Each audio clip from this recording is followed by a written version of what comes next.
What's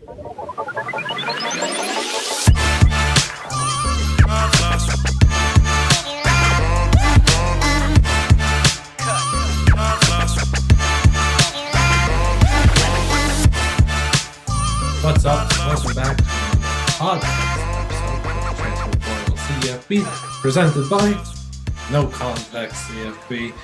Liam here, joined by Andrew Wilson. First podcast we're doing together. That's crazy, man. First video we've ever done together. Yeah, totally. I haven't talked to you in years, it seems like. Oh, nice to meet you. Nice to meet you. Who are you again? Even though I can see your name on Zoom. My name's Liam. I'm the Big Ten guy. You are the Big Ten guy. You are a fan of the Big Ten team.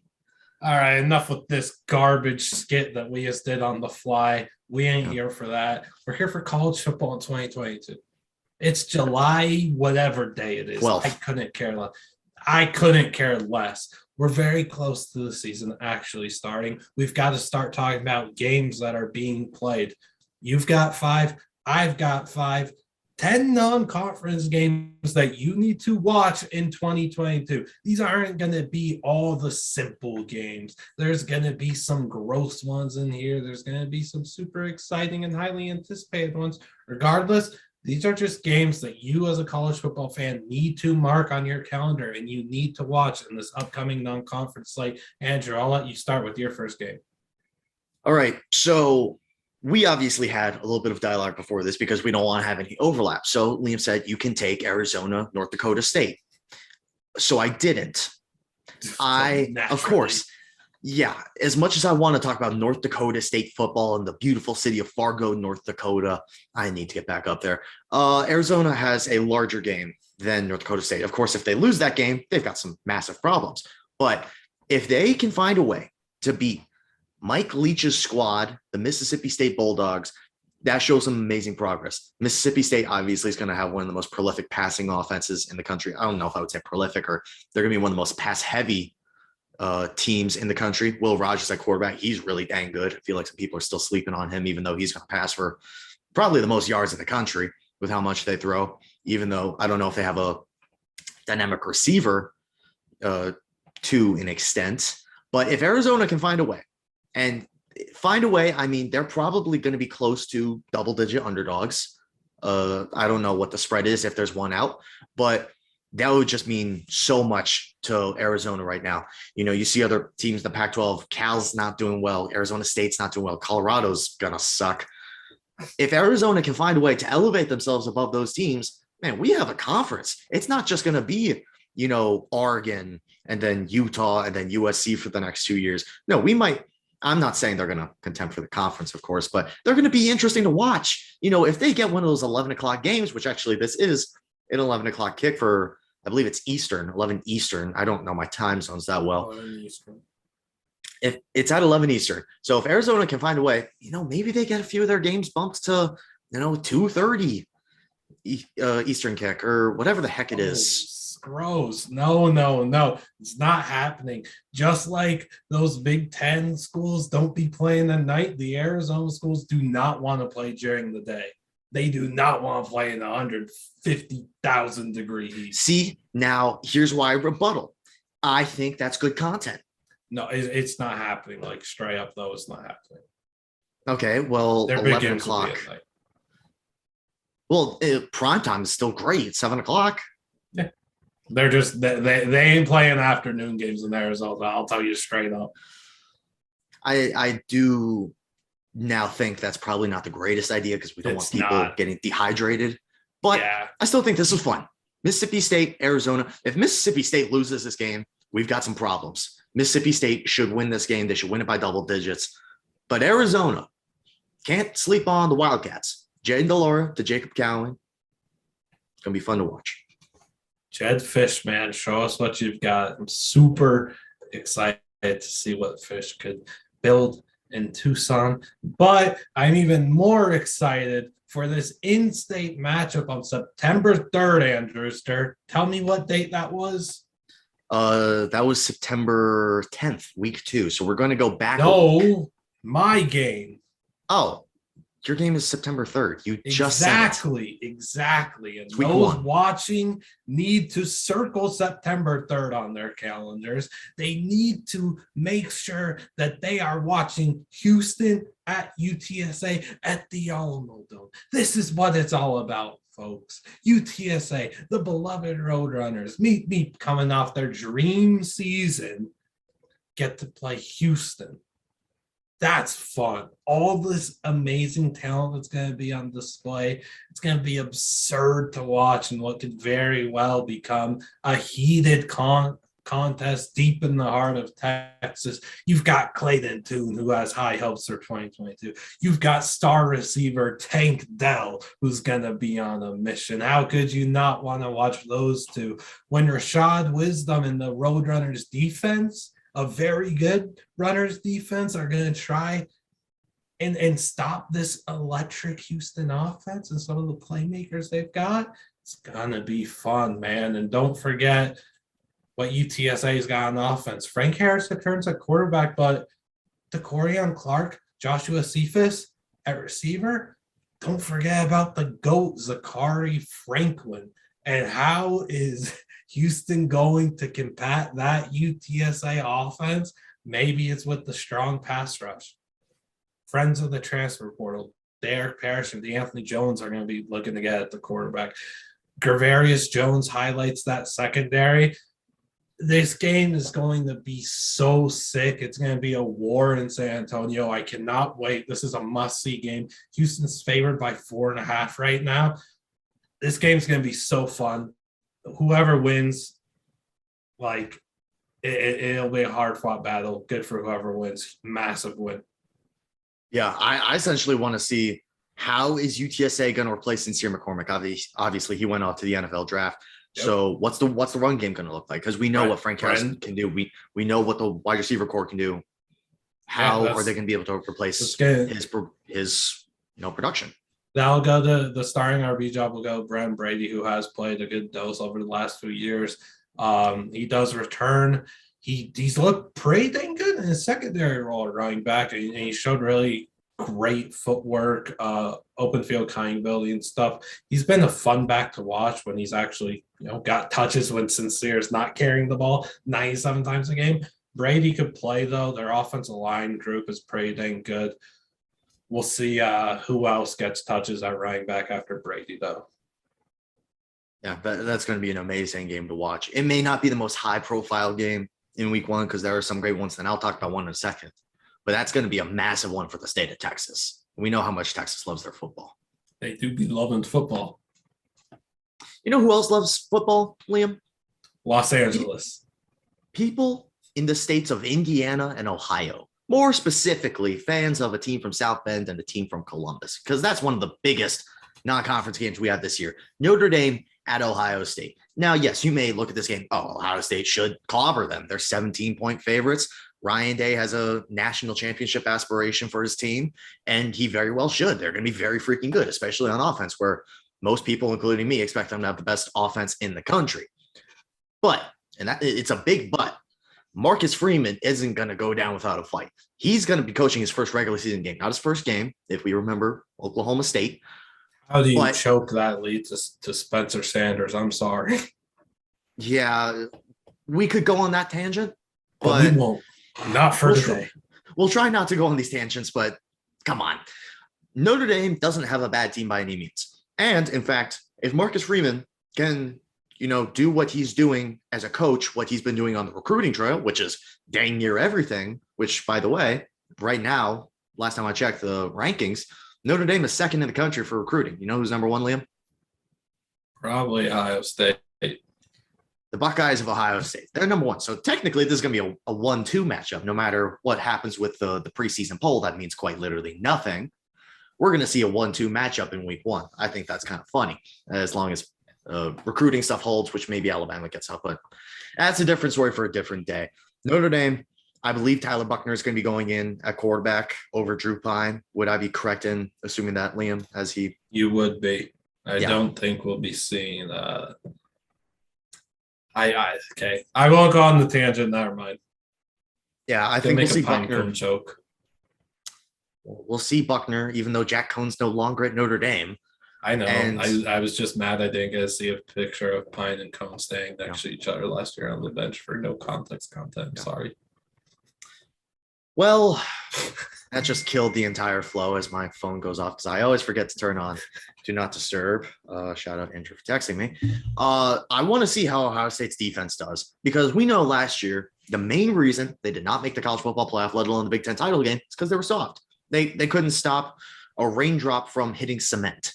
So if they can stop something this year, man, they have a good chance. And they got Jim Knowles from Oklahoma State after the amazing defense that the Cowboys just had. But they have a tough matchup with one of the best tight ends in the country who can be just as dominant as anybody, Michael Mayer. If they have a tough time stopping him, it's going to be a long day for that defense. Now, I don't think Notre Dame has the ability to outscore Ohio State unless Notre Dame decides to have the best defense in the country, which they most likely won't. I still think Ohio State wins this game, but man, if Notre Dame can find a way to pull it out, wow, that would change everything in the entire country. There's a lot of stuff I'm super excited to see in that game. And I'm just super excited to see Brandon Joseph in the Notre Dame uniform. If you might recall, the highlight of his career is a disgusting one-handed interception covering Garrett Wilson while he was at Northwestern. I'm just hyped to see Joseph go up against this like indescribably good Ohio State offense. But yeah, it's insane. Mm-hmm. Now, my next game also on September 3rd. Andrew Ster, are you ready for Utah at Florida? I'm so dang ready. I love this game. This game is sick. It's a super intriguing matchup between a team looking to win the conference and maybe make a surprising playoff push, as Stormy Bonatoni predicted on our podcast a few weeks ago. And then you're looking at a team that's looking to rebuild a historic program in their newest era.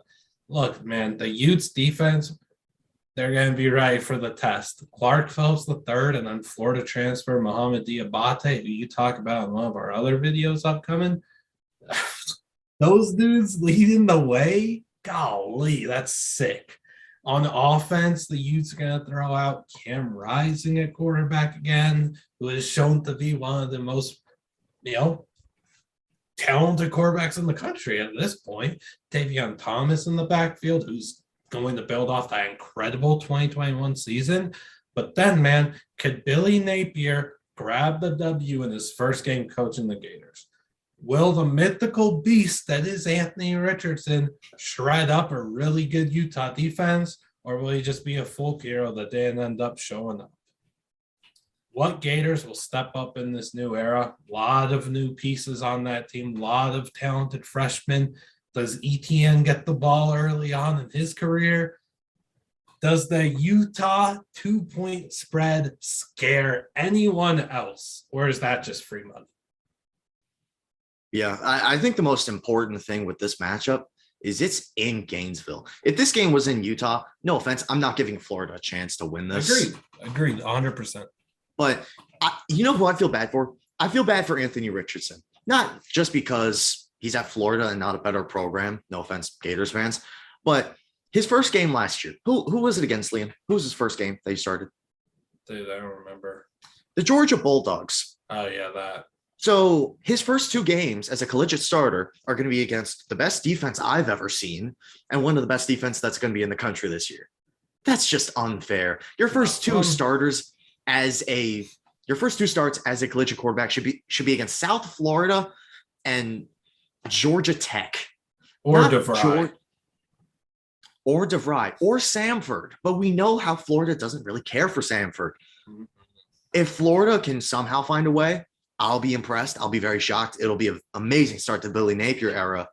But, man, I still feel like we're kind of discounting Utah. For how much credit we gave them after the Rose Bowl. Oh, my gosh, Whittingham's such an amazing coach, which he is. But it feels like 3 or 4 points against Florida. I understand it's in Gainesville. -2. Okay, so it's moving in favor of Florida. It's a swamp effect, man. Having to go cross country pretty much, play a road game in Gainesville, open up the year like that. That's not kind. That is not kind at all. It's I don't not know kind. when they scheduled this game, but look, man, Probably 17 years ago. like this isn't a game that you want, a top 10 team to be playing to open the year. You don't want that. This Oh, game's it's going the to be last thing really you want good, to though. save here. This is going to be sick for us fans. This is going to be electric content. Can't wait. Oh, and the swamp is just going to be absolutely electric. Like that should be primetime game. It's like going whatever to be network wants it, take it. I'm watching it. It's going to be outrageous. All right. So from one SEC team to another, from Florida in Gainesville, we go to kind of a future SEC team. Actually, we're going to Austin, Texas, because if we're talking our conference, we have to talk about arguably the biggest game, Alabama at Texas. Guess when this one is, Liam? This one's pretty much kicking off the season.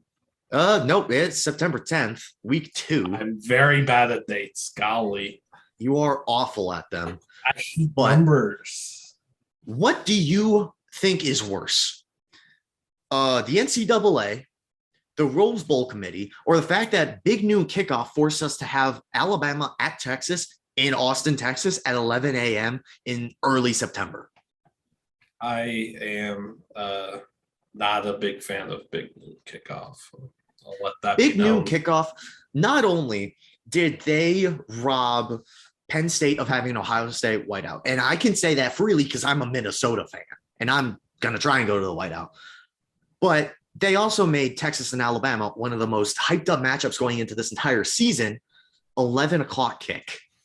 11 o'clock kick. First off, I'm just upset because the players are going to have to play in 100-degree weather. Second, I'm upset because I'm going to miss the game. So that sucks for me. And I only care about me.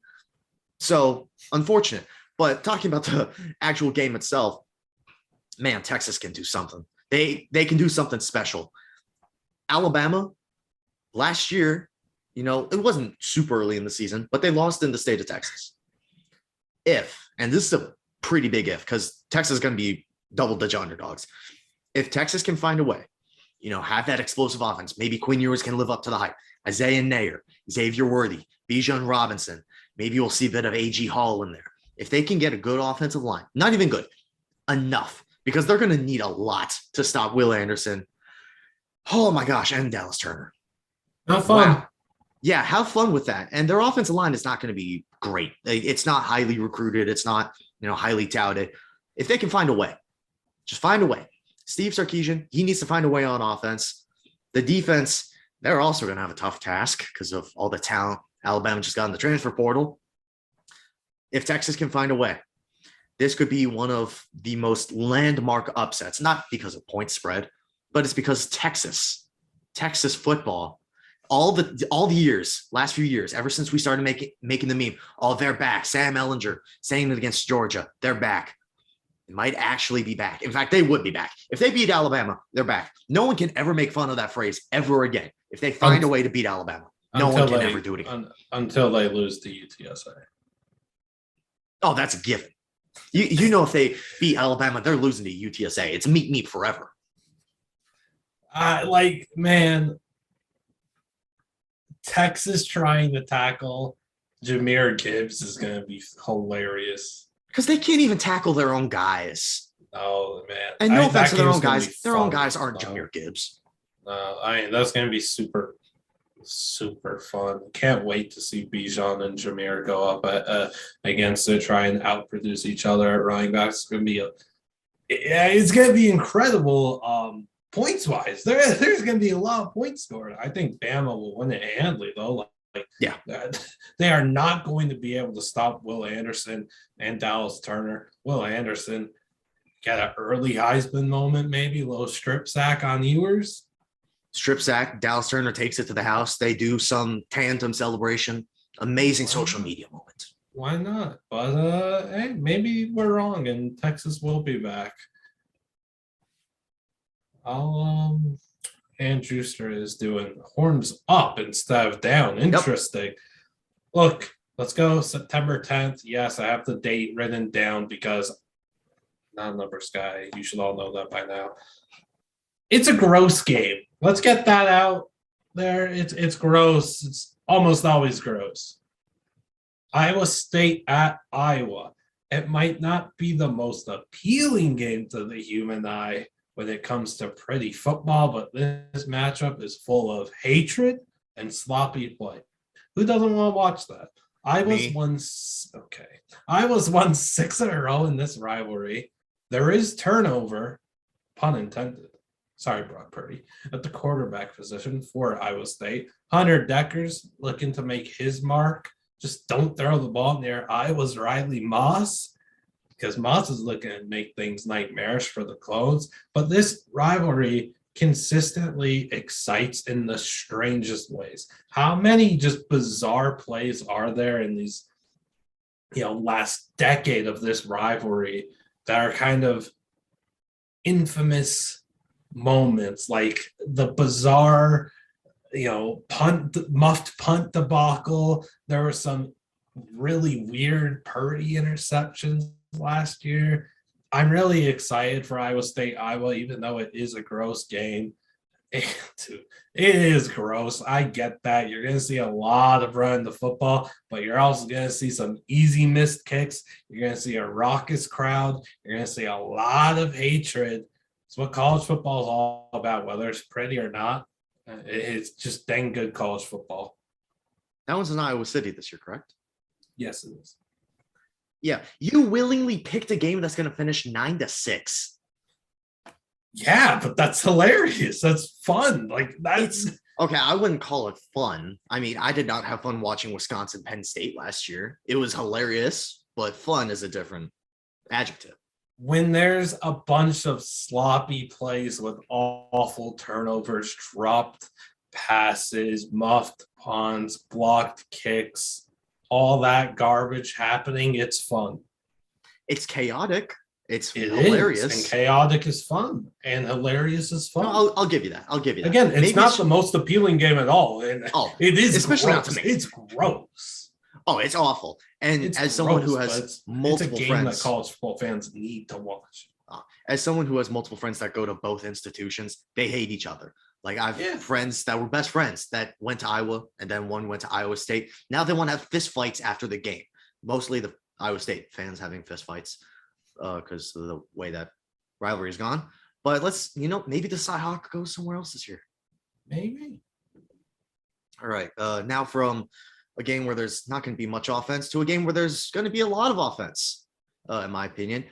Let's go down to another college in Texas. You know how much Texas loves their football. Let's have a counter for how many times I've said that this episode. Texas A&M, they have a good team. They have a good team. Is Max Johnson going to be their quarterback? Most likely. I don't think it's going to be Haynes King. But they have a matchup, week 3, September 17th. Is that our first September 17th game we're talking about, Liam? I believe so. And they have a opposing quarterback coming in to play them that's pretty dang good. You can argue he's the 3rd best quarterback returning in the country. His name is Tyler Van Dyke. Miami, Florida, because you have to differentiate Florida and Ohio, at Texas A&M. A&M has playoff aspirations. They think that they have enough talent on their team to make a college football playoff. Now, can they replicate last year's win against Alabama? Doubtful. Obviously still possible, but doubtful. Not the easiest thing.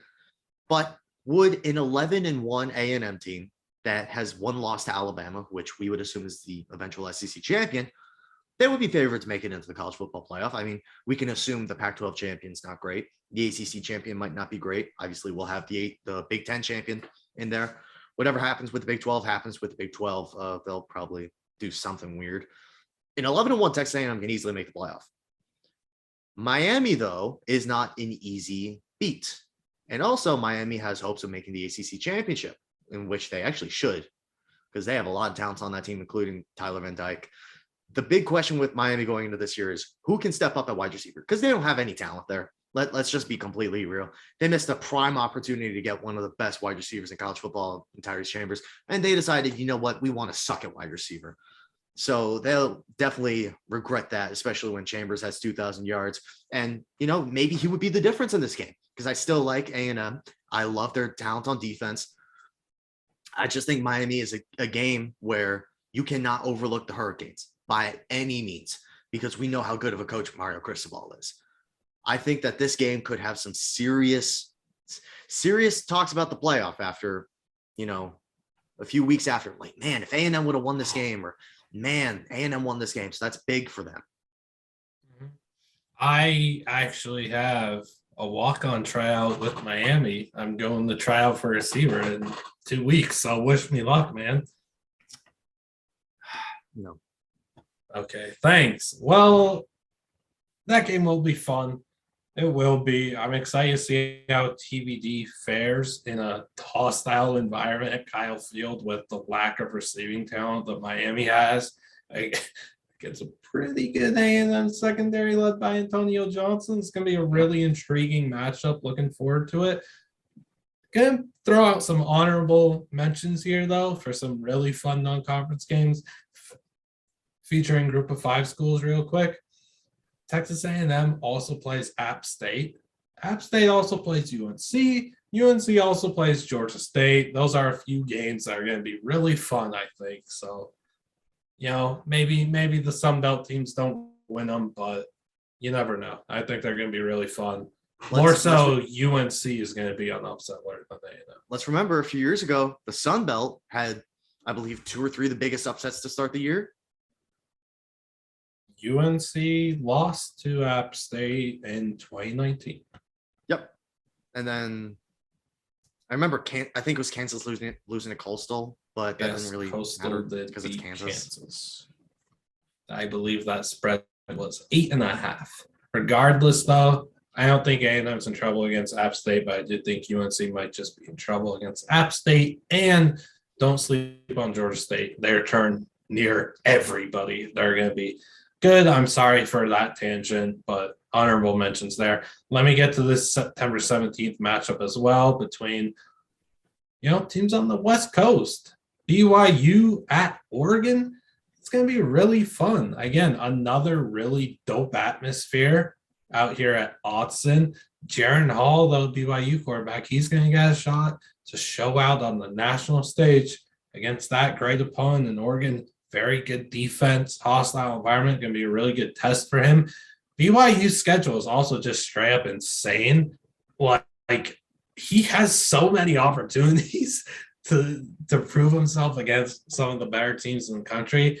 They play a brutal schedule.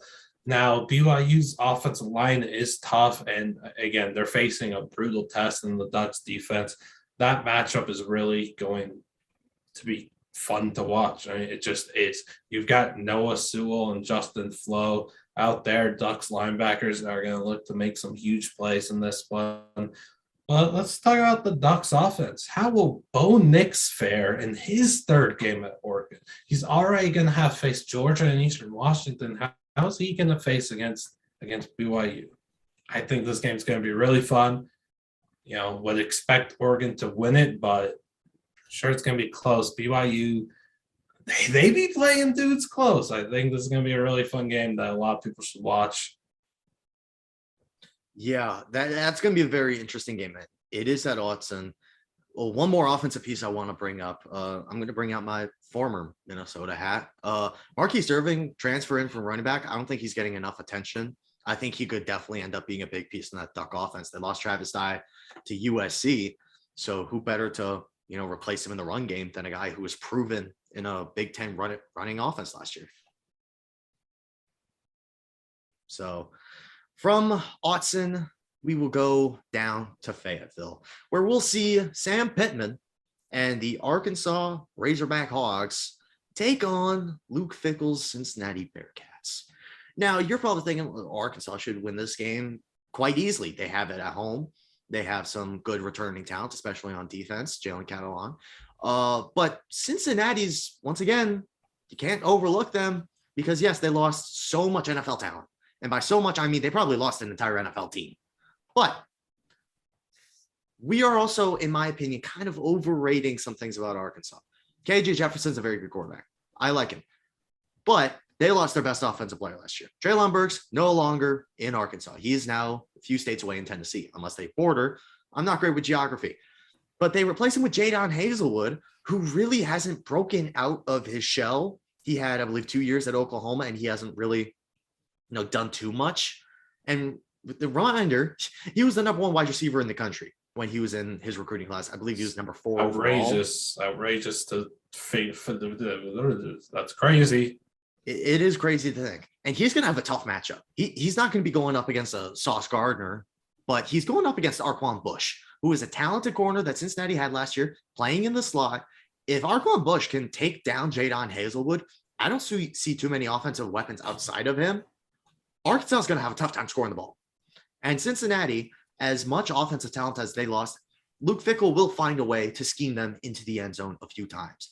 I'm worried about Arkansas because, yes, this is a game they should win. They should win it probably by double digits, closer to 10-14. But if they don't, let's take a little rewind. Let's look at Arkansas's schedule. It is awfully hard. I believe it was ranked 4th hardest in the country. They have to play, I believe, BYU. They play Texas A&M, obviously. And they're in the freaking SEC West. So they're going to be obviously playing freaking Alabama. If Arkansas can't find a way to win this game, it's not a good start to their season. Because if you can't beat Cincinnati, what tells me you can take down A&M for the 2nd straight year? What tells me that you even have a chance against teams like Ole Miss, teams like Alabama? What even tells me you can beat Mississippi State this year? I don't know. I'm really worried about Arkansas in this game. Also, of course, looking forward to that matchup. You speak to Treylon Burks no longer being there, obviously. I'm looking at Malik Hornsby on Arkansas. I'm looking for him to get very involved in this offense. He is a quarterback, but you got to find a way to get this guy a ball, and they have a lot rushing packages. I know in camp, even in spring camp, he's been lining up a receiver and absolutely torching dudes. So I'm looking for Malik Hornsby to have a big role in this offense and just, find ways to get him the ball. Maybe this is going to be a big time game for him. Who knows? Last game we'll talk about, though, September 17th. Again, I wasn't choosing the obvious games. I'm choosing what's going to be dang fun to watch. And you know what? Fresno State at SC. That's fun with the capital F-U-N-N, in my opinion. You've got offense, all caps offense, by the way. You've got Caleb Williams against Jake Hayner. You ain't hyped for that? The elite receiving play. Jalen Cropper with Fresno State, of course, who should have a huge season. But Jordan Addison is at SC. Mario Williams. Like, this game's going to be absolutely electric. There is also the potential upset that maybe Fresno State is able to pull off. They are not afraid to play anybody. They will play you close, and they'll have you rethinking things after the game. Will Fresno State pull this game off? I don't think so. But I think this game's going to be a lot closer than people think. I think a lot of points are going to be scored. It's going to be a late night game on September 17th that you best believe you need to stay up and watch if you're in the Midwest or the East Coast, because you're staying up to watch college football. What's better than a game where both teams are scoring 40 plus?